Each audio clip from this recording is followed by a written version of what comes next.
Ketika kapal mereka berada di dekat pulau Gokto, datanglah badai besar. Mereka terpaksa merapat ke pulau yang mengerikan itu. Semua pelaut tahu di pulau Gokto itu terdapat danau naga. Dongeng pilihan orang tua. Bobo yang selalu riang gembira, mengajak kita semua tamasya ke alam penuh warna. La la la la la la la. Bobo teman bermain dan belajar. Beo beo bobo.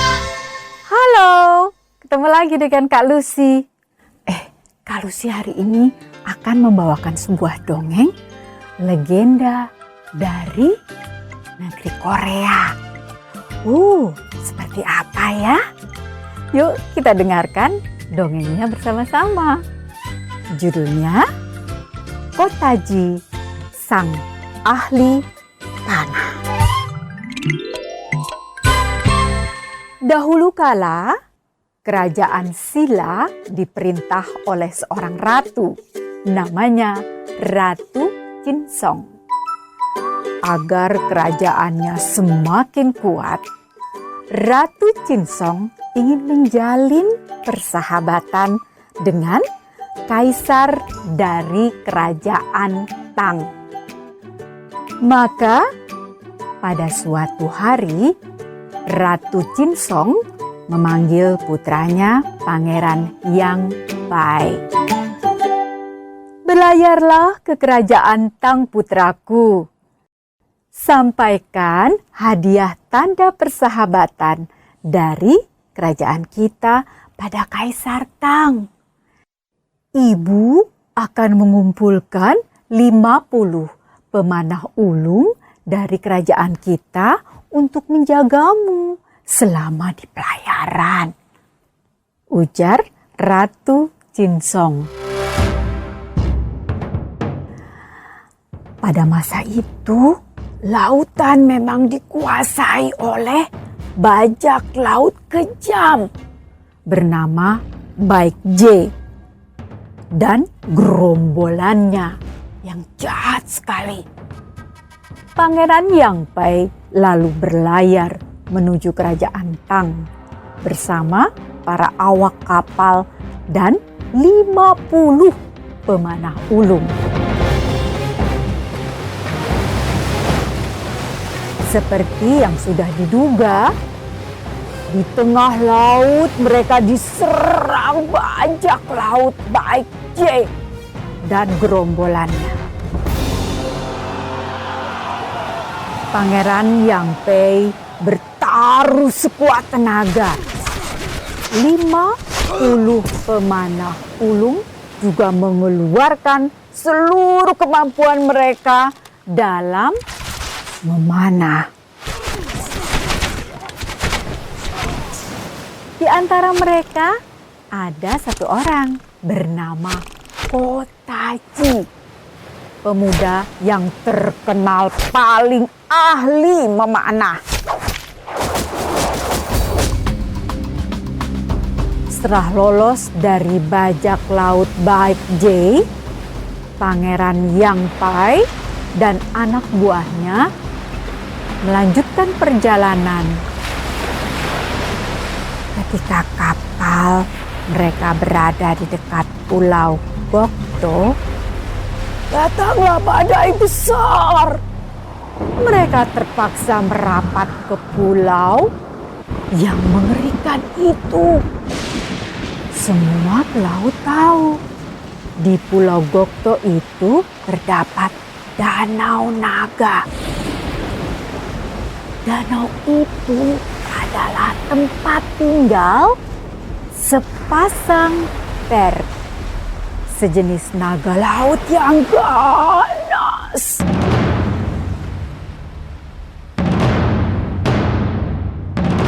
Setelah turun dari kapal dan menginjakkan kaki di pulau Gokto, Pangeran Yang Bai berkata pada awak kapalnya. Agar naga Terk tidak mengamuk, kita harus memberikan persembahan ke danau naga di pulau itu. Para awak kapal bergegas mengumpulkan apa? Segala buah-buahan yang mereka temukan di pulau itu dikumpulkan. Mereka lalu melemparkannya ke danau naga. Apa yang terjadi? Tiba-tiba air bergejolak dan menyemprot tinggi ke angkasa. Itu pertanda naga Terk gembira menerima pemberian mereka. Malamnya, di saat seluruh anak buahnya sudah tertidur, Pangeran Yang Pai bermimpi bertemu seorang kakek berjanggut panjang. Kakek itu berpesan, Pangeran Yang Pai, kau sudah bisa meninggalkan pulau ini besok. Tapi kau harus meninggalkan seorang pemanah terhebat di pulau ini. Perjalanan kapalmu pasti akan dibantu oleh angin laut. Kapalmu pasti akan sampai ke tujuan dengan selamat.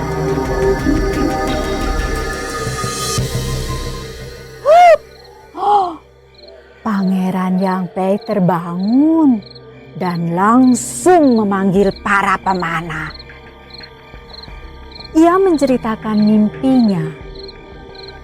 Beberapa pemanah memberi usul.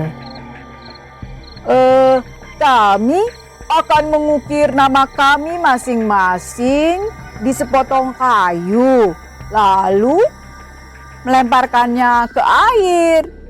Jika ada kayu yang tenggelam, maka orang yang namanya terukir di kayu itulah yang harus tinggal di pulau itu.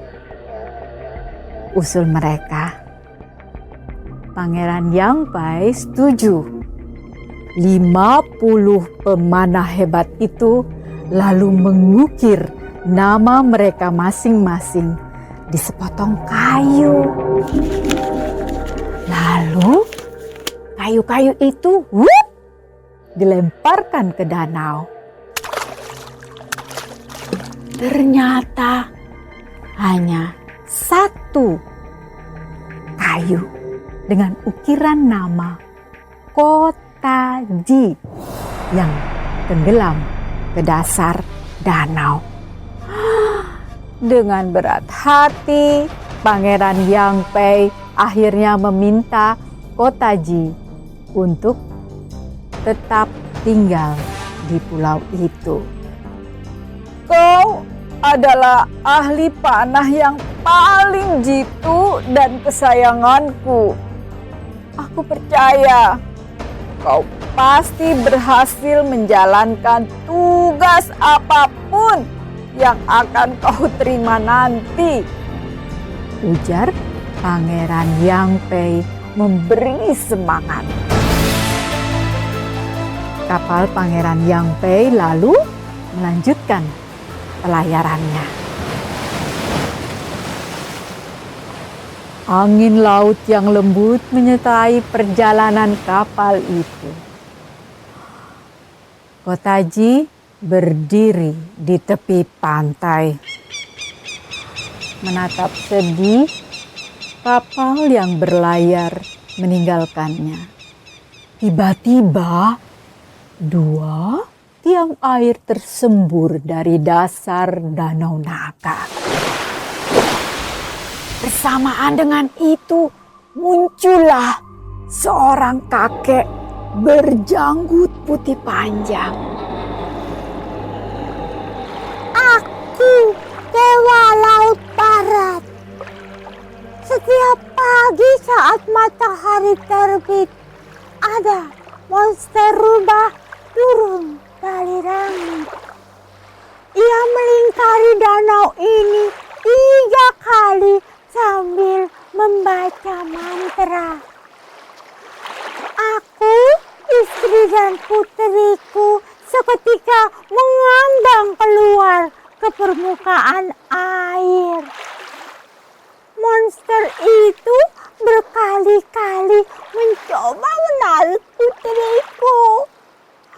Aku dan istriku sekuat tenaga melawan monster itu. Kini istriku terluka. Besok pagi monster itu pasti akan kembali untuk mengambil putriku lagi. Aku tidak bisa melawannya tanpa bantuan istriku. Tolong panahlah monster itu.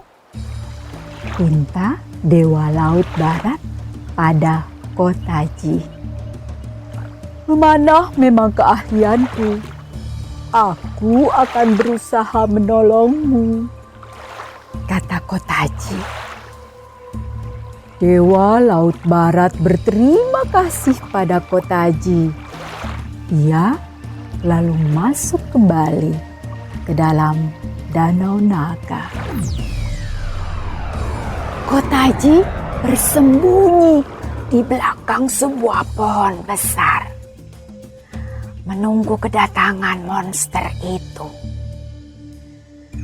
Ketika matahari terbit di ufuk timur, monster rubah itu muncul sambil membaca mantra dengan keras. Kotaji membidik busurnya. Seketika itu, anak panah tajam melesat mengenai dada monster rubah itu. Seketika itu, monster berubah menjadi asap dan hilang. Dewa Laut Barat muncul lagi dari dasar danau. Kau telah menyelamatkan hidup keluargaku. Karena itu, aku akan merelakan putriku untuk menemani perjalananmu. Kotaji menolak.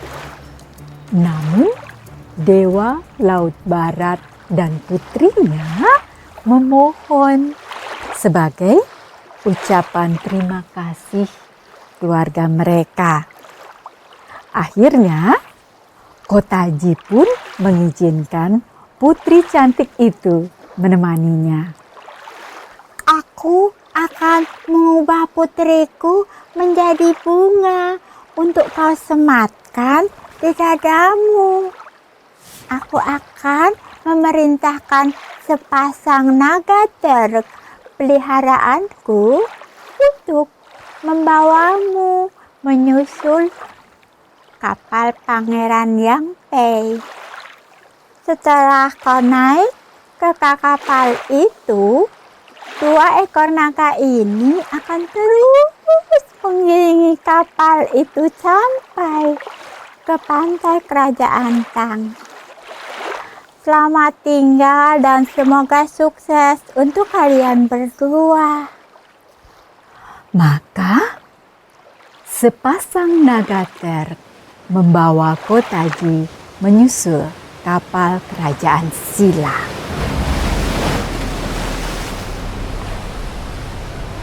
Pangeran Yang Pei dan ke-49 pemanah lainnya sangat terkejut, tapi juga gembira saat melihat Kotaji.